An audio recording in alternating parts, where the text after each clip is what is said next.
People have different hobbies that they enjoy, but would you believe there was a time people took pleasure in something as dangerous as underwater hockey? Playing hockey on ice is tricky enough. Now imagine being underwater, holding your breath while trying to outwit your partner. In this video, we will talk about extreme hobbies from the 60s. Stay tuned and get ready to be shocked. Auto polo. When you hear polo, your mind likely comes up with men on horses using mallets to score goals. Well, you are not entirely wrong, except that we have to replace the horses with roaring beat-up Model Ts, fearless or maybe reckless drivers, and you've got auto polo. Yes, this was a real sport, and it was as chaotic as it sounds. Auto polo gained popularity in the early 1900s, but it reached its height in the 1960s when fun lovers embraced its insanity. The game worked like a traditional polo, but instead of galloping horses, they made do with teams of two used stripped-down cars. One person drove like a madman while the other stood on the car, swinging a giant mallet at an oversized ball. The goal was to smash the ball into the opponent's goal while avoiding crashes, rollovers, and flying debris. As you can imagine, auto polo was a recipe for disaster. Cars would flip, drivers were thrown from vehicles, and collisions were a regular part of the game. There were few safety measures, but no seatbelts, no roll cages, just a lot of determination, and maybe a disregard for personal safety. Despite the apparent risks, auto polo became a crowd favorite at fairs and exhibitions. People loved the fast-paced action and the inevitable wrecks. It was basically demolition derby meets polo, and spectators couldn't get enough. Eventually, the sport faded away. But the reason is not far-fetched. Some said organizers realized they were one bad crash away from disaster. Today, auto polo feels like something out of an action movie, but for a while, it was a real sport that daring drivers actually played. Telephone booth stuffing. During the 1960s, young people had a knack for turning the most random things into competitive challenges. One of the weirdest back then was telephone booth stuffing. What they did with this one was to cram as many people as humanly possible into a single phone booth. It was a bizarre combination of teamwork, flexibility, and a complete disregard for personal space. This hobby exploded among college students, particularly in the UK, and the US groups of students would gather around a phone booth, strategizing how to fit more people than the last record. Some went in feet first, others sat on shoulders, and some even squeezed in upside down. Once the booth was stuffed beyond reason, someone would quickly snap a photo before the whole thing collapsed into a heap of tangled limbs. The exact origins of this crazy trend are unclear, but it became wildly popular by the mid-1960s. It wasn't just about the challenge, it was about breaking records. Some reports claim that South African students managed to fit 25 people into a single booth, though how they all managed to breathe remains something people will always wonder about. Thankfully, it didn't take long for authorities and university officials to step in. Booths were getting damaged, and the risks of suffocation or injury were real. By the end of the decade, the trend had largely gone extinct. But for a brief time, if people wanted to test for endurance balance, booth stuffing was the way to go. Rocket belt flying. Flying with a jetpack sounds like something you read in a comic book. But in the 1960s, a few bold people actually made it a reality. You could think these were futuristic gadgets from a sci-fi movie, but best believe they are not. They were real rocket-powered belts that could send a person soaring through the air.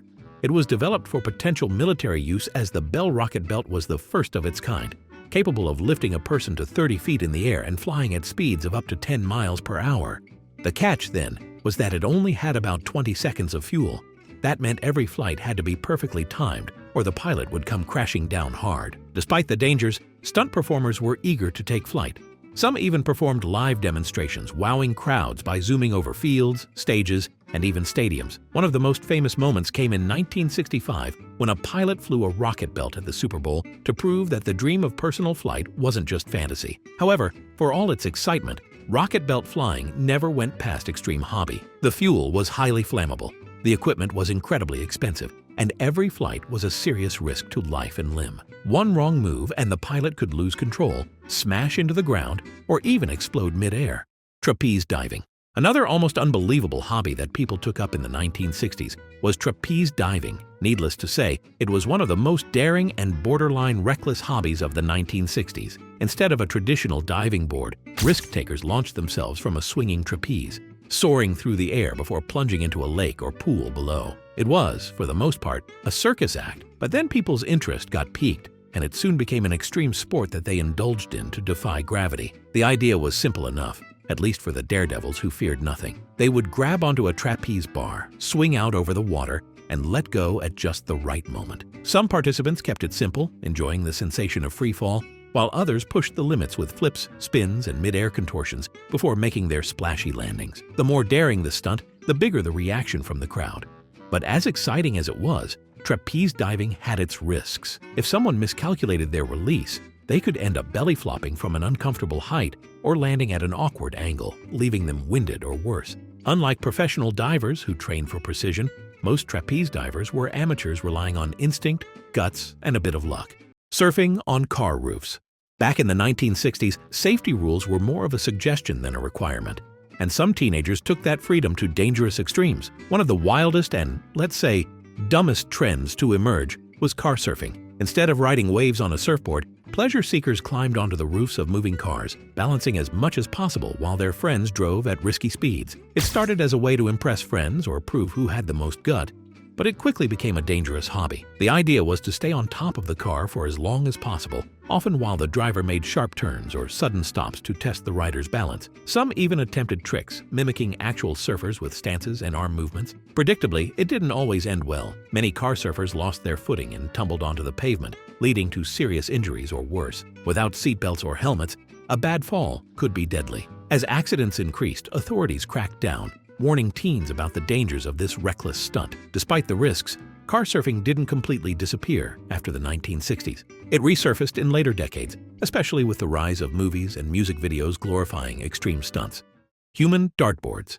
Darts is usually a casual game played in bars or at home, but in the 1960s, some people took it to a disturbing new level by turning themselves into human dartboards. Yes, this was a real thing, in case you're wondering if this is something from the movies. Instead of aiming at a regular dartboard, participants stood against a target while someone else hurled real darts dangerously close to their bodies. This wasn't just a drunken dare.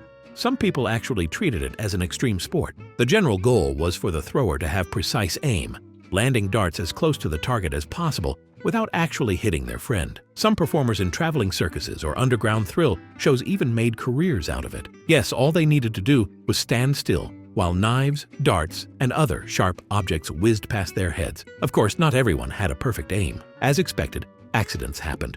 Some unlucky participants walked away with painful puncture wounds, while others ended up in the hospital. There were even reports of near-fatal injuries when a dart landed in the wrong place. But the excitement and danger of the game made it all the more appealing for those looking for an adrenaline rush. By the late 1960s, authorities and safety advocates pushed back against these reckless stunts, and human dartboarding became less common. Nonetheless, the fact that people willingly stood in front of flying darts for fun proves just how far some could go in the name of extreme thrills. Underwater hockey, octopus. Underwater hockey, which is also known as octopus, took the competitive world by surprise in the 1960s. It's more like a real hockey game, but instead of gliding across the ice, you are holding your breath and battling it out at the bottom of a swimming pool. You're thinking it is insane and wondering why anybody should even try it in the first place. Well, that makes two of us. But whatever it is we are feeling now didn't stop the extreme sport from morphing into a community of dedicated players. This is how the game was played. Players were equipped with snorkels, fins, and small handheld sticks that would push a heavy, weighted puck along the pool floor as they tried to score goals while holding their breath. The challenge wasn't just in moving the puck. It was the constant need to resurface for air while your opponents tried to steal possession. This led to a chaotic underwater battle, with players diving up and down, frantically gasping for oxygen before plunging back into the action. Even though it was initially invented in the UK by a group of divers in the 1950s, octopus gained popularity in the 1960s among extreme hobby doers looking for a new way to test their endurance. While it never reached mainstream popularity, underwater hockey is still played today in different countries, with world championships and clubs dedicated to keeping the sport alive. Skydiving without parachutes. Delayed chute deployment. Skydiving is already an extreme sport, but some people in the 1960s decided to push it to the absolute limit by delaying their parachute deployment until the very last possible second. This wasn't just about free-falling. It was about how close you could get to the ground before pulling the cord. The participants would jump out of planes at high altitudes, plummeting toward Earth at speeds of over 120 miles per hour, arms and legs spread wide to control their descent. But instead of deploying their parachutes at the usual safe altitude of 3,000 to 5,000 feet, they would wait until just a few hundred feet above the ground, relying on split-second timing to save their own lives. Any tiny mistake and the game was over.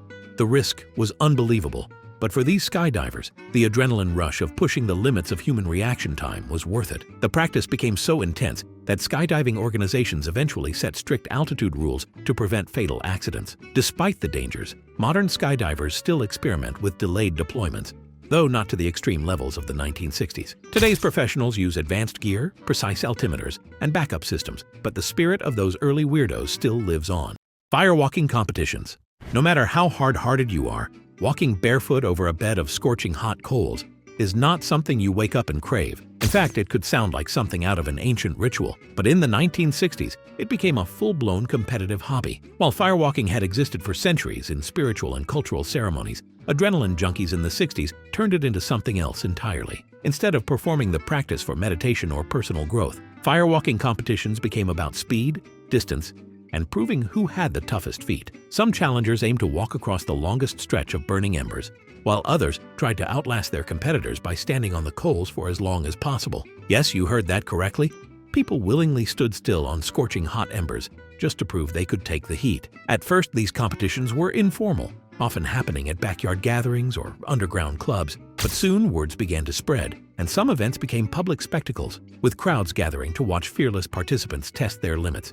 If you think it was just about physical endurance, then you need to think again. Participants had to fight against their instincts to keep their movements controlled and hope their feet didn't blister too badly. While it's true that firewalking is still practiced today in controlled environments like self-help seminars, the 1960s version was far riskier.